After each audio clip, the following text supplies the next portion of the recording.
Aleluia! Glória a Deus! Quantas vezes nós temos dito isso no nosso dia a dia? Com as nossas atitudes, com as nossas palavras. Quero convidar você a começar este culto, este momento de celebração, de adoração ao Senhor, em oração. Vamos orar? Senhor Deus, muito obrigado por mais um dia. Muito obrigado pela tua presença em nós. Obrigado, Senhor, porque temos segurança em ti. Nós podemos descansar em paz em nossos lares. E mesmo em meio à tribulação, nossa mente e coração, guardados em ti, seguem glorificando e exaltando o teu nome, como neste momento. Por tua graça que oramos, agradecendo e agora pedindo ao Senhor que receba o nosso louvor. Amém.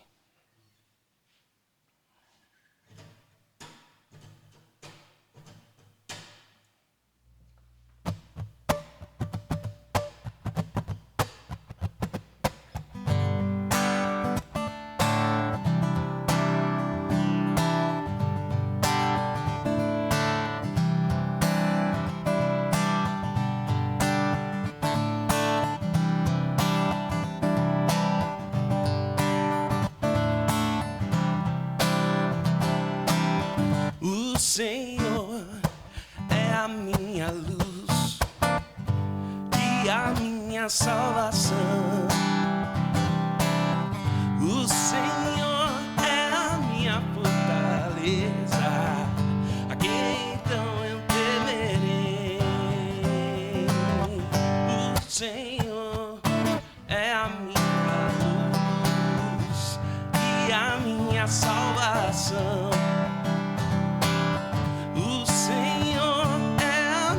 Fortaleza, a quem então não temerei.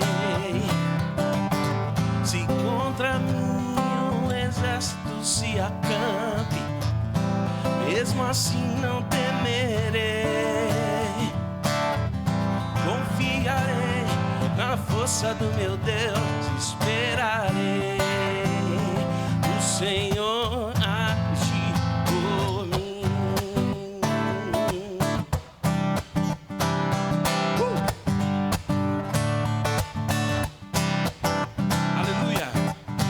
O Senhor é a minha luz e a minha salvação. O Senhor é a minha fortaleza, a quem então eu temerei. O Senhor é a minha luz e a minha salvação.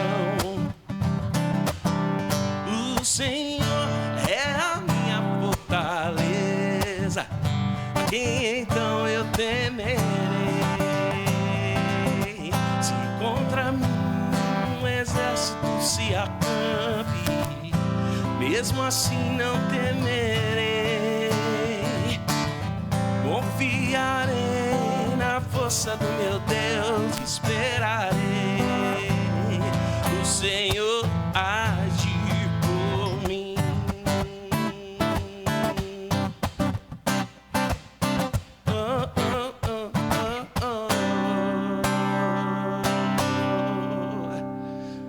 O nosso Deus vive.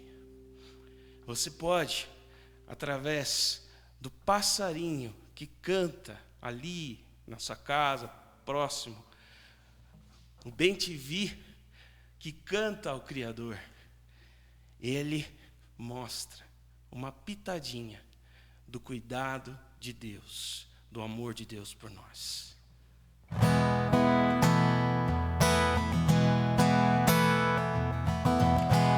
montes corre para o mar, teu rio de amor por mim. Eu abrirei meu coração, deixando tua cura entrar. Me alegro por te pertencer, então eu ergo minhas mãos. O teu amor me alcança e me faz louvar-te. Cantarei teu amor pra sempre. Cantarei teu amor pra sempre. Cantarei teu amor pra sempre. Cantarei teu amor pra sempre.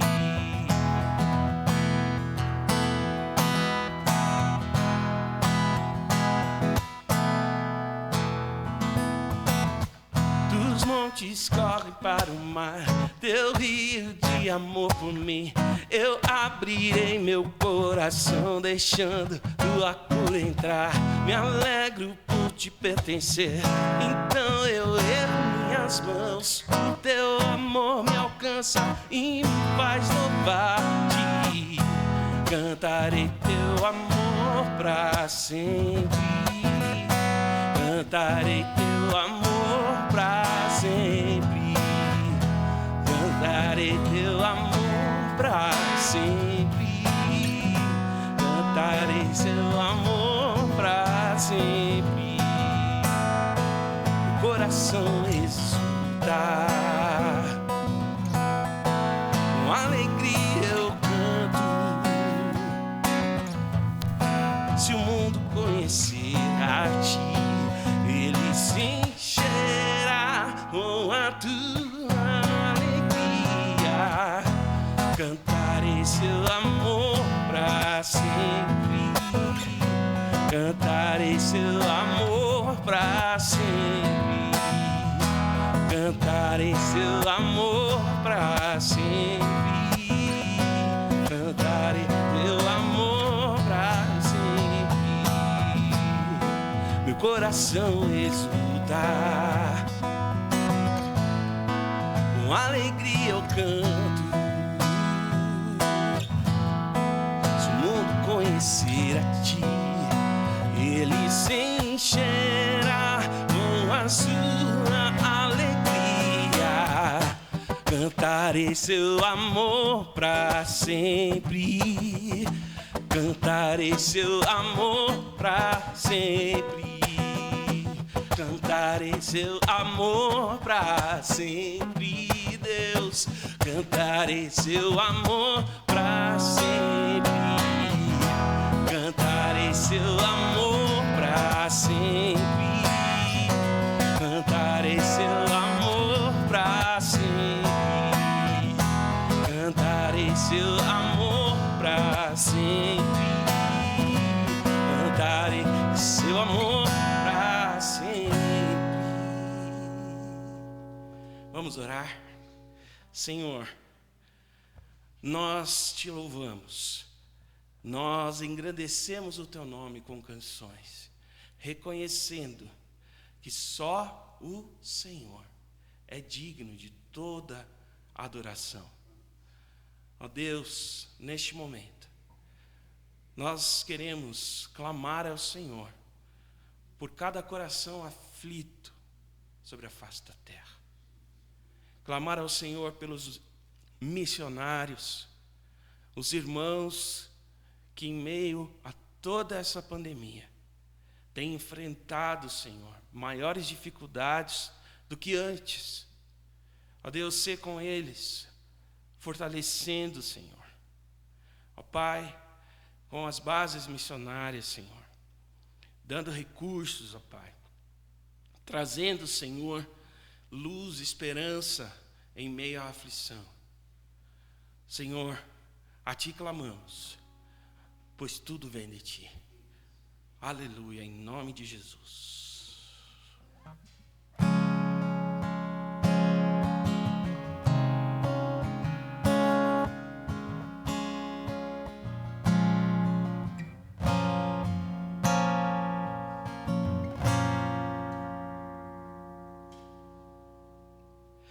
A Ti eu vou clamar, pois tudo vem de ti e tudo está em ti.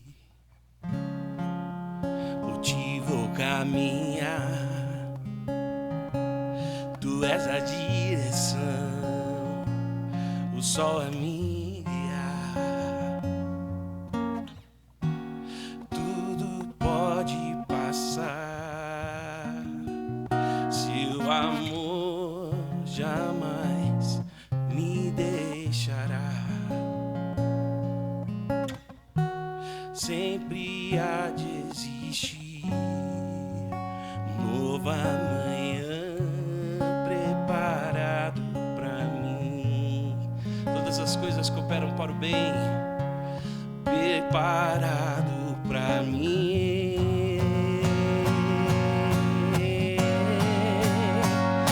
Eu me rendo aos teus pés, és tudo que eu preciso pra viver. Eu me lanço aos teus braços, onde encontro meu refúgio, Jesus. Eis-me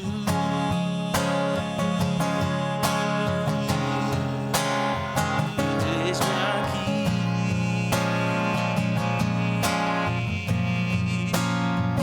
Jesus.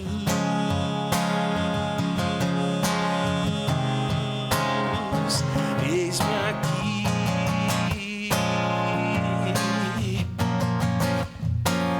eu me rendo aos teus pés, és tudo que eu preciso pra viver. Eu me lanço aos teus braços, onde encontro meu refúgio, no seu meu refúgio, Jesus, Jesus.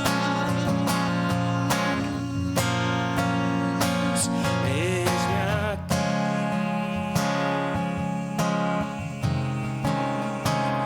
eis-me aqui.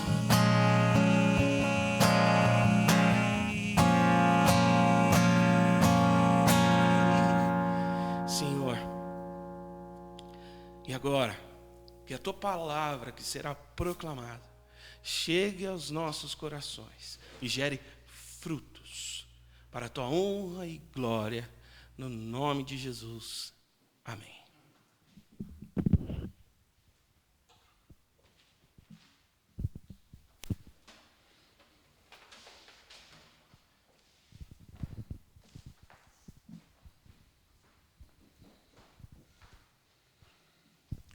Graça e paz, irmãos, graça e paz do Senhor Jesus Cristo, misericórdia da parte de Deus, o Pai, companhia do Espírito Santo.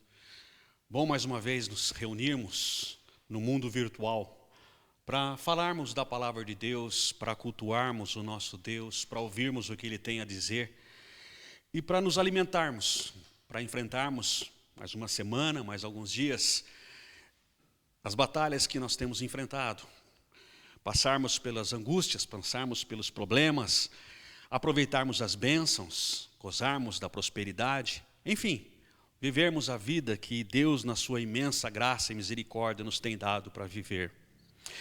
Quero convidar os irmãos a lerem comigo a palavra de Deus no livro de Paulo, na epístola de Paulo aos Romanos, capítulo 8. Romanos 8, nós vamos ler os versículos 28, 29 e 30.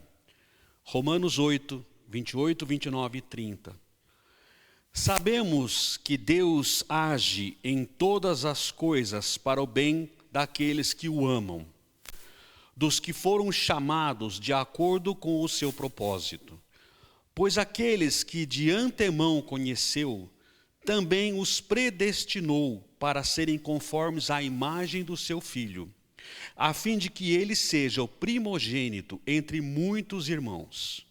E aos que predestinou, também chamou. E aos que chamou, também justificou. E aos que justificou, também glorificou. Sabemos que Deus age em todas as coisas para o bem daqueles que o amam. Talvez a sua tradução diga que todas as coisas cooperam para o bem daqueles que amam a Deus. Talvez a sua tradução diga que todas as coisas cooperam para o bem daqueles que amam a Deus. Pois bem, o que é salvação? O que você entende como sendo salvação? Talvez para muita gente salvação seja apenas uma questão de mudar de religião, mudar de igreja. Eu era católico, agora eu virei crente. Eu era espírita, agora eu virei evangélico. Eu deixei de ser da Umbanda para virar protestante. Ou seja, seria apenas e tão somente uma questão de mudar de opinião religiosa, mudar de tradição religiosa. Mas eu tenho para mim que isso não é salvação. Isso pode ser no máximo proselitismo. O proselitismo nada mais é do que aquela pregação que visa fazer com que o sujeito se convença que a religião dele está errada e que a outra religião está certa, então que ele abrace a religião daquele que prega para ele. Ou seja, eu faço dessa pessoa um prosélito. Ele adere à minha religião, ele adere à teologia da minha igreja, porque eu o convenci que a teologia da minha igreja é superior à teologia ou ao pensamento religioso da religião dele. Então ele veio para a minha igreja, ele pode até se batizar na minha igreja, adotar os costumes da minha igreja, frequentar a minha igreja, aprender a falar como o povo da minha igreja, mas não ser nada mais além do que um simples prosélito. Um religioso, aculturado a uma determinada tradição, aculturado a uma determinada tradição religiosa, eclesiástica, teológica, mas nada mais que isso.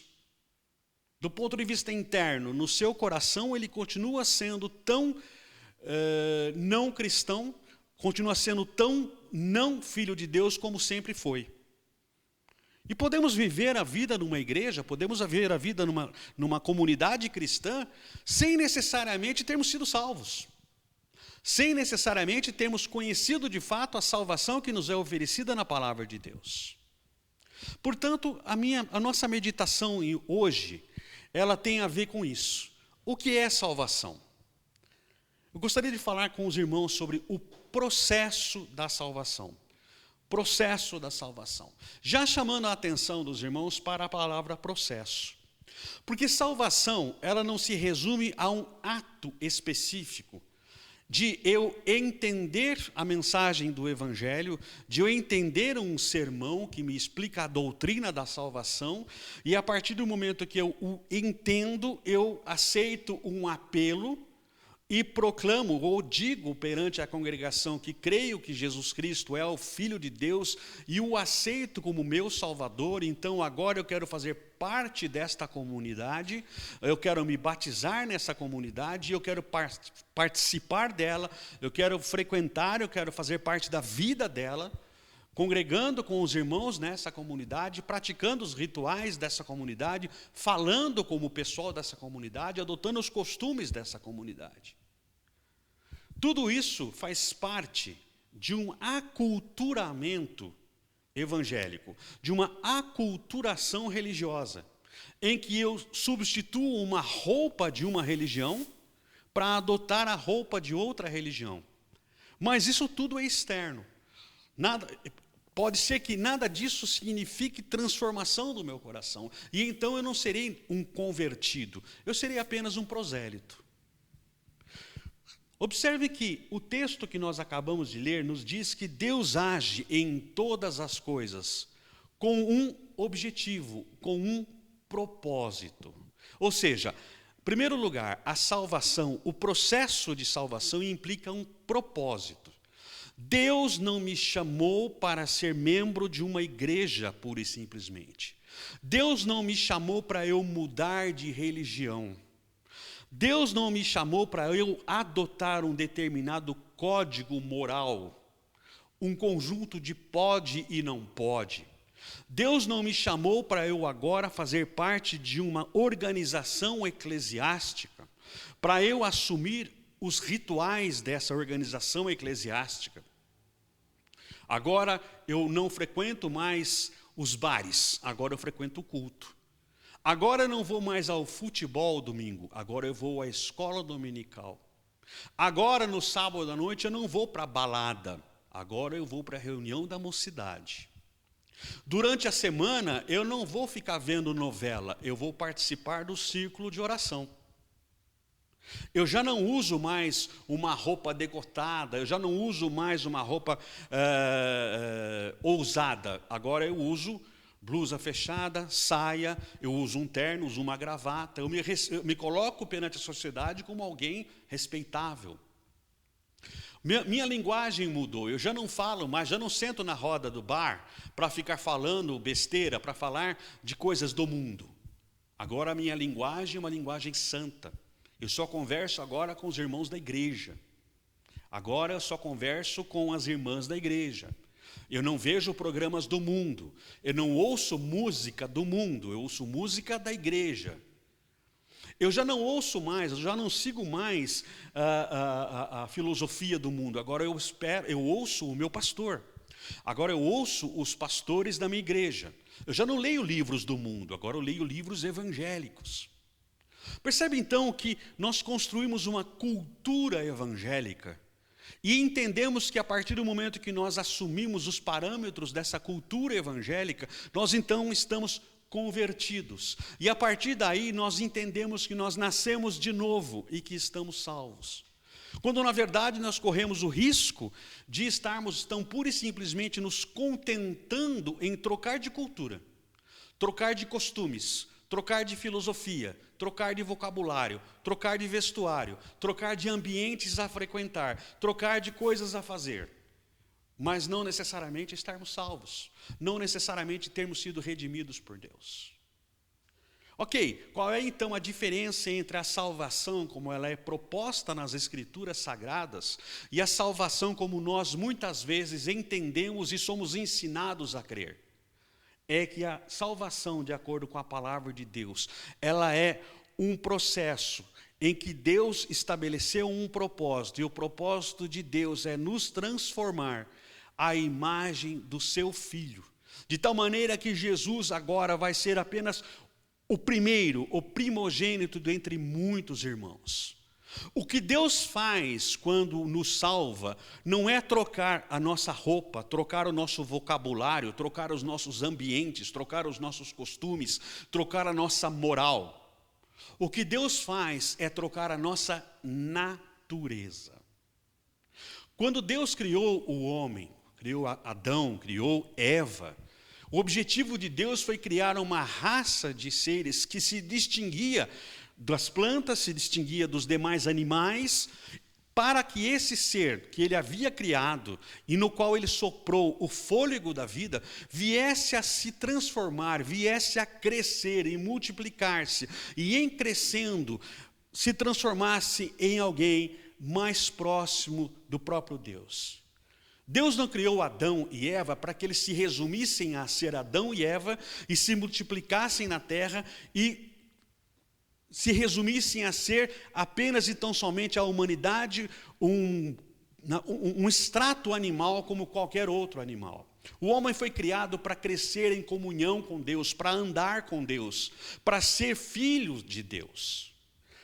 Porém, com a queda no pecado, com a queda do homem, o que acontece é que esse objetivo se viu frustrado. Esse objetivo de o homem crescer em estatura e em comunhão com Deus e ter comunhão com Deus por toda a eternidade foi frustrado pelo pecado. Mas Deus não se dá por vencido. E Deus então, ele recomeça a obra da salvação desse ser humano. Ele recomeça a obra da reconstrução da humanidade, porque o objetivo de Deus não era que o homem fosse apenas mais um animal, mas um mamífero sobre a terra. Apenas diferente porque um pouco mais inteligente, capaz de fazer feitos incríveis que os outros animais não fazem. Deus quer muito mais do que isso para a humanidade. Deus quer muito mais do que isso para cada um dos homens e mulheres que Ele criou. Porque o objetivo de Deus sempre foi fazer do homem e da mulher seus filhos e reflexos e a imagem do seu Filho Jesus Cristo. Este sempre foi o objetivo de Deus. Isso não foi um acidente de percurso. Deus não teve essa ideia depois do pecado. O homem foi criado e eu esperava do homem comunhão, eu esperava que o homem andasse comigo, mas de repente o homem criou, então agora eu tenho uma nova ideia e eu vou reverter os efeitos do pecado, transformando o homem na imagem do meu filho. De forma alguma, Deus já tinha isso em sua mente, desde antes da criação do mundo. E o que o pecado fez foi temporariamente frustrar esse objetivo, mas Deus nunca deixou de trabalhar em função disso.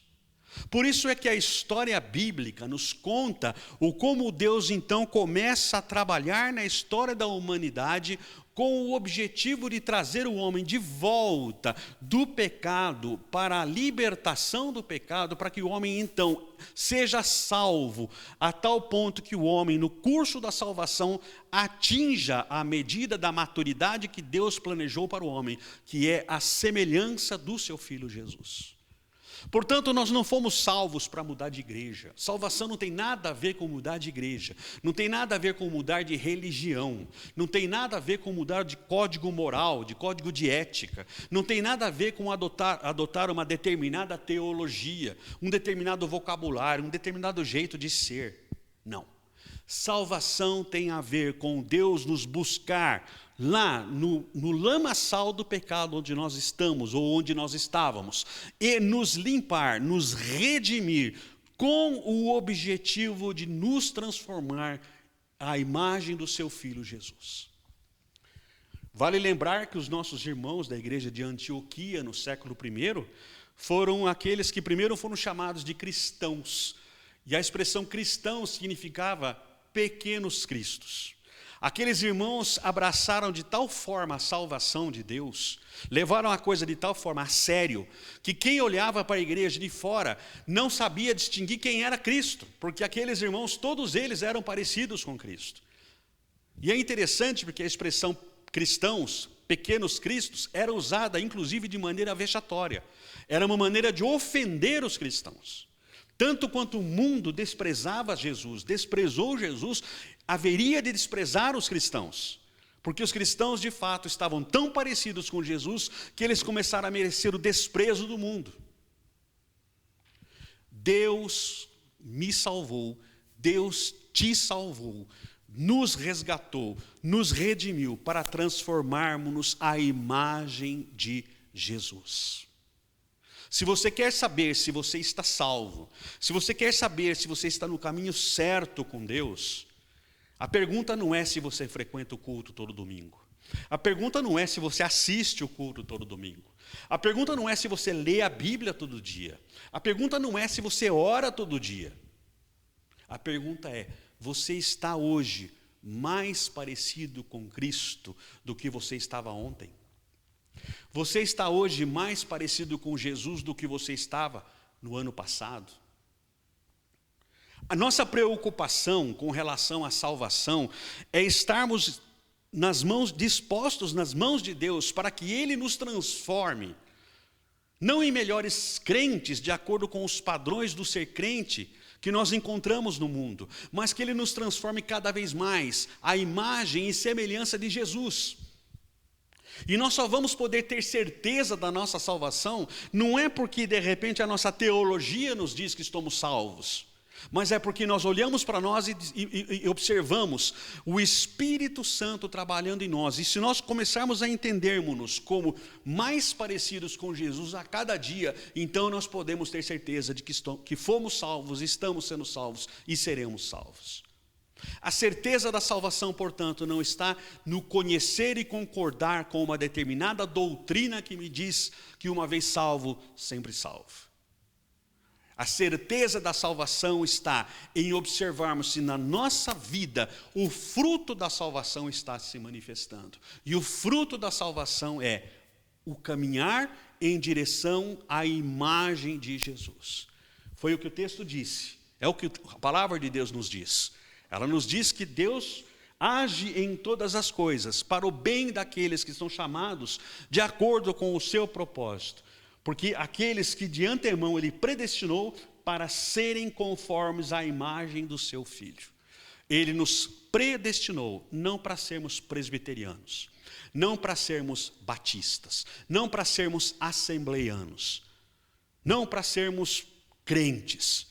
Ele nos predestinou, Ele estabeleceu antecipadamente o nosso propósito de sermos a imagem e semelhança do seu Filho Jesus. De tal maneira que Jesus é o primogênito e nós somos irmãos dele. Ok, esse é o propósito da salvação. Agora a pergunta é, qual é a causa? O que é que salva? O que é que nos leva a nos transformarmos à imagem do Senhor Jesus? O que eu tenho que fazer para me transformar à imagem e semelhança de Jesus? O que eu tenho que fazer? O que eu preciso fazer? O que é que se exige de mim para que eu me transforme? Nada. Absolutamente nada. Porque o processo de transformação em a semelhança de Jesus, ele começa com Deus, ele é conduzido por Deus e ele é finalizado por Deus. Ele começa com Deus, ele é conduzido por Deus e ele é finalizado por Deus.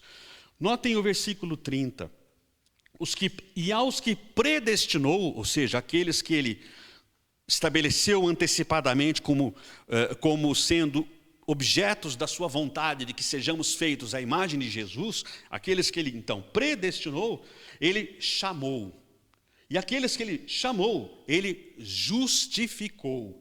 E aqueles que ele justificou, ele glorificou. Queria chamar a atenção dos irmãos, antes de mais nada, para uma questão técnica. Todos esses verbos, chamou, justificou, glorificou, predestinou, estão no passado, no português. Na língua grega em que isso foi escrito, existe uma espécie de passado chamado aoristo, que refere-se a uma coisa que foi feita no passado de uma vez por todas, e que não precisa ser repetida, jamais. Uma vez feita, feita para sempre, não precisa e não pode ser repetida. Ou seja, Deus já me chamou e chamou de uma vez por todas. Deus já me escolheu, já me predestinou e me predestinou de uma vez por todas. Deus já me justificou de uma vez por todas. Ele não vai me justificar mais, ele já fez isso. E é que é interessante, glorificou.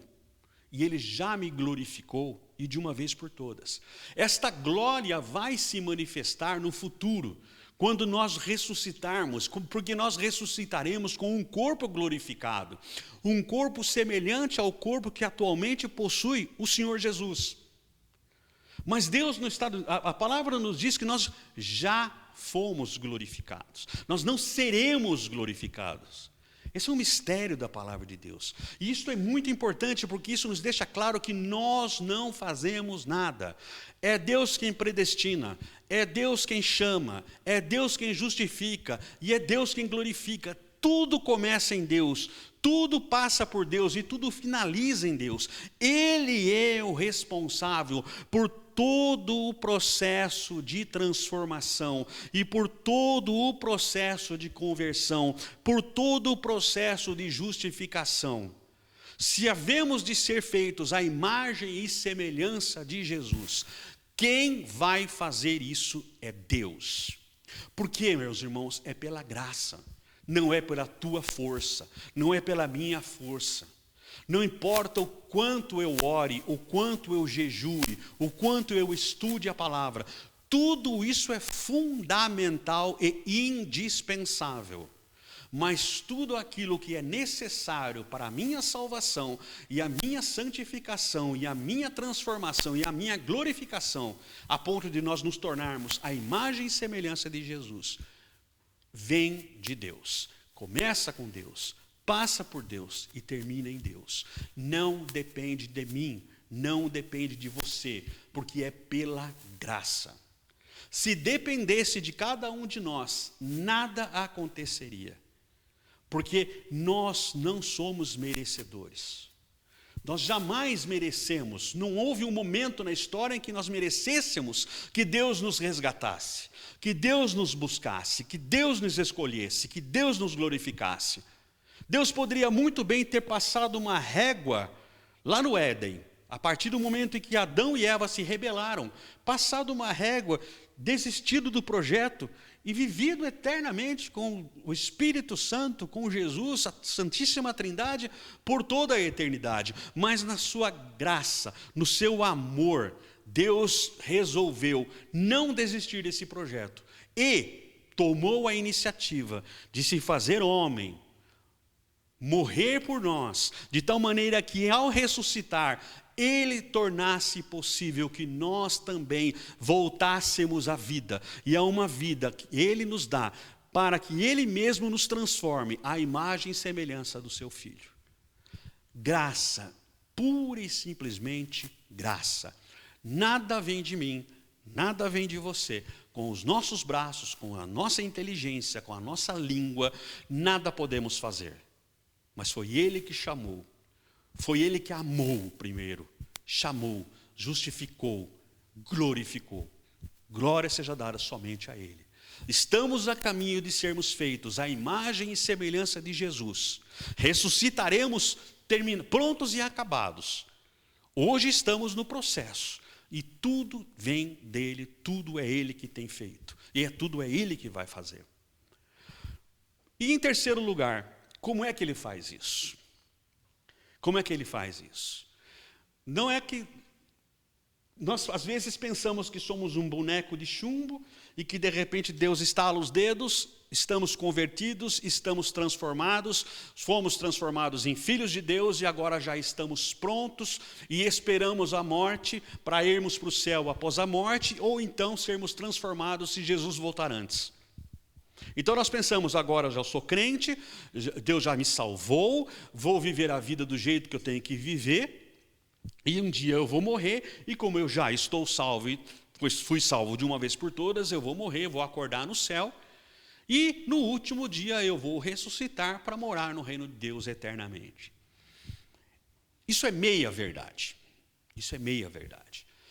Nós dissemos de um processo de salvação. A salvação, ela começa como um ato, ela continua como um processo e ela termina como um objetivo. Nós fomos salvos, estamos sendo salvos e seremos salvos. Percebam então que a salvação não é uma coisa estática, pontual. A salvação é um processo. Começou quando Deus nos chamou e justificou. Vai terminar quando Ele vai glorificar. Já nos glorificou e há de nos glorificar, quando estivermos à imagem e semelhança de Jesus. Mas nesse meio tempo nós estamos sendo salvos. Percebam então que não se trata de, estou salvo, ponto. Uma vez salvo, sempre salvo. Não vamos entrar nessa questão. Porque realmente, uma vez salvo, sempre salvo. Mas por que é uma vez salvo, sempre salvo? Porque Deus me salvou, Deus está me salvando e Deus vai me salvar. Isso tudo implica um processo. E esse processo nós lemos, nós identificamos, nós discernimos na expressão, sabemos que Deus age em todas as coisas para o bem daqueles que o amam, dos que foram chamados de acordo com o seu propósito. Ok, Deus nos chamou e justificou, Deus nos glorificou, estamos a caminho de sermos feitos à imagem e semelhança de Jesus. Como? Como isso acontece? De que forma isso está acontecendo? Não foi um passe de mágica, não vai ser um passe de mágica. Trata-se de um transformarmos-nos diariamente. Continuamente Deus está trabalhando em mim e em você, com esse objetivo de nos transformar à imagem e semelhança de Jesus. E o que é que Deus usa? O que é que Deus usa para que isso aconteça? A vida. Deus usa a vida. Quando a palavra de Deus nos diz que em todas as coisas Deus age, ela está dizendo de todas as coisas mesmo. Existe uma tradução mais antiga, da versão atualizada, que diz que todas as coisas colaboram ou cooperam para o bem. Eu não gosto dessa tradução, ela não é a mais acertada, porque as coisas são coisas não fazem coisas. Coisas não têm inteligência, coisas não têm propósito.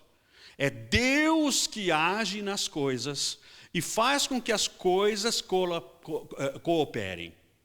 Por isso que a tradução da NVI é mais acertada do ponto de vista da língua grega e da teologia. Deus age em todas as coisas, ou seja, Deus usa todas as circunstâncias da nossa vida para atingir o propósito que Ele estabeleceu de fazer de nós, seus filhos, a imagem e semelhança de Jesus Cristo. Tudo o que acontece comigo, tudo o que acontece com você, ainda que nós entendamos como sendo bom ou sendo ruim, dói, causa alegria, não interessa. Tudo o que está acontecendo conosco tem sido usado por Deus para nos transformar à imagem e semelhança de Jesus. A vida é o laboratório, a vida é a oficina de Deus. A vida é a oficina de Deus. É na vida que Ele usa as ferramentas que Ele tem em mãos para transformarmos, para tirar de nós a nossa natureza adâmica, para transformar cada um de nós, tirando de nós aquilo que é nós, e colocar e moldar aquilo que é Jesus. Ele está tirando aquilo que é de você para colocar aquilo que é de Cristo em você. E Ele faz isso na oficina chamada vida. Os acontecimentos da minha vida, os acontecimentos da tua vida, são nada mais, nada menos que as ferramentas, são o método que Deus está usando para te transformar, para me transformar. Tudo o que acontece de bom, tudo o que acontece de ruim, de acordo com a nossa perspectiva, é Deus que está usando para nos transformar. Por isso que nós entendemos que em todas as coisas Deus age, e Deus age para o bem. Nós não entendemos muita coisa. Talvez nós nos perguntemos nesse momento, por que eu? Por que eu estou com Covid?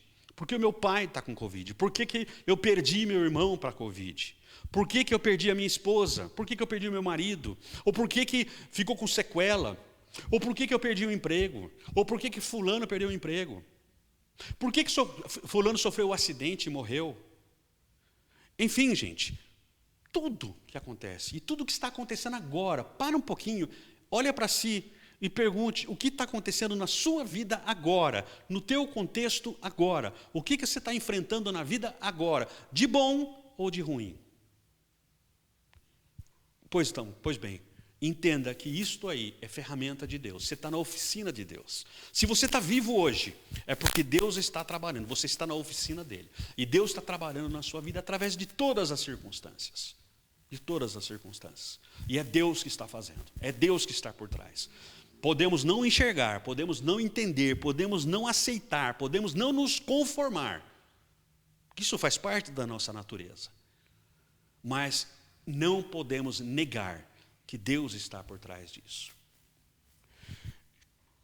E é isso que nos conforta. É isso que nos conforta. Saber que, em primeiro lugar, Deus me escolheu. Saber que Deus me chamou. Deus me separou. Que Deus me está santificando. É Deus que está transformando a minha vida. E que eu vou ser, no final desse processo, imagem e semelhança do próprio Senhor Jesus. É isso que me consola, é isso que deve nos consolar, é isso que deve nos motivar a olhar para a vida, olhar e encarar a vida com coragem, ainda que nós não tenhamos muitos motivos para sorrir muitas vezes, ainda que nós tenhamos motivos para chorar, mas perceber que atrás desse motivo para chorar existe um Deus que está me esperando lá do outro lado do choro, para enxugar o meu choro. E lá do outro lado do choro vai ter muito menos de mim e mais de Jesus. Do outro lado do choro, do outro lado da desgraça, do outro lado da dor, do outro lado da dificuldade, vai ter menos Luiz e vai ter mais Jesus. Vai ter menos Guilherme e vai ter mais Jesus. Vai ter menos você e vai ter mais Jesus. Porque você está na oficina e Deus está ali com o martelo, com a bigorna, com o formão, com o parafuso, com a chave de fenda. Ele está mexendo com você. E está desbastando aquilo que é você e transformando você em Jesus. De tal maneira que lá no fim, no último dia, não vai sobrar você, vai sobrar Jesus. Vai sobrar Jesus. Isso é salvação.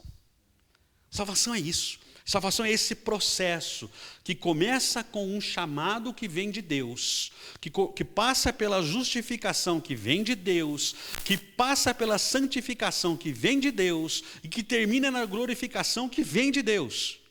E em que nós somos, então, passamos por todo esse procedimento para sermos transformados na imagem do Filho de Deus. E em que apenas Deus trabalha na nossa vida. E de tal maneira que nós deixamos paulatinamente de sermos nós, nossas vontades, nossos sonhos, nossos objetivos, nossos gostos, nossas ideias, nossos projetos, para adquirirmos e para abraçarmos os projetos de Deus, os sonhos de Deus, as ideias de Deus, os objetivos de Deus. Somos destinados a sermos iguais a Jesus Cristo por toda a eternidade. E isso não depende de mim nem de você. Deus te escolheu para isso, não foi você que escolheu. Foi Deus que te escolheu para isso. E é Deus que te capacita para isso, não é você que se treina para isso. Não depende de você, depende de Deus. É Ele que está fazendo. E se você quer saber como é que Ele está fazendo, olhe para a tua vida. Tudo o que está acontecendo com você, não interessa se bom ou se ruim, se dói ou se não dói, se é próspero ou se não é próspero, tudo, absolutamente tudo, tem a mão de Deus por trás, porque em todas as coisas, Deus está trabalhando para o seu bem, de maneira tal que você venha dia após dia a ser transformado à imagem e semelhança do Senhor Jesus.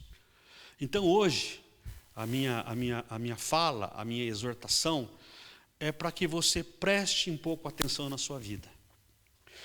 Para que você entenda que você está sendo trabalhado por Deus nas circunstâncias que você está vivendo. E que o objetivo de Deus, isso tudo está acontecendo para que você amanhã seja mais Jesus do que João. Depois de amanhã, mais Jesus do que Maria. Daqui um ano, mais Jesus do que Antônio. De tal maneira que no último dia seja só Jesus e não mais você. E não mais você. Este é o objetivo de Deus. Este é o processo da salvação. Quando nós entendermos salvação como um processo, nós teremos condições de parar a todo momento e averiguar a nossa vida para vermos se estamos progredindo ou não nesse processo. E pararemos de pensar em salvação como sendo apenas uma mudança de cultura religiosa. Reitero, você quer saber se você está salvo? Ou se você está andando com Deus? Olhe-se no espelho, toda manhã quando você se levantar. E pergunte, será que agora, de manhã, eu sou mais parecido com Jesus do que eu era ontem? E quando você for se deitar, escovar os dentes para se deitar, olhe para o espelho e fale, será que eu vou dormir mais parecido com Jesus do que quando eu acordei? Se você puder responder a essas perguntas afirmativamente, então você pode concluir que você está sendo salvo. Você está no caminho certo. Deus está te conduzindo pelo caminho certo. Agora, se você não conseguir chegar a essa resposta, medite, abra mão do controle. Avalie as suas ideias, avalie os seus objetivos, sua filosofia de vida. Compare aquilo que você quer com aquilo que Deus quer. E faça um filtro. Tire daí tudo aquilo que te impede de ser mais parecido com Jesus. São os seus objetivos de vida? É o seu comportamento no casamento? São os seus sonhos? São seus alvos? É o seu relacionamento com o dinheiro? É o seu relacionamento com o sexo oposto? Só você sabe. Faça um escrutínio do seu coração. Pergunte para si mesmo, olhando no espelho, o que aí dentro de mim está impedindo Deus de trabalhar e de me transformar em alguém mais parecido, dia após dia, com o Senhor Jesus? O que é que está impedindo?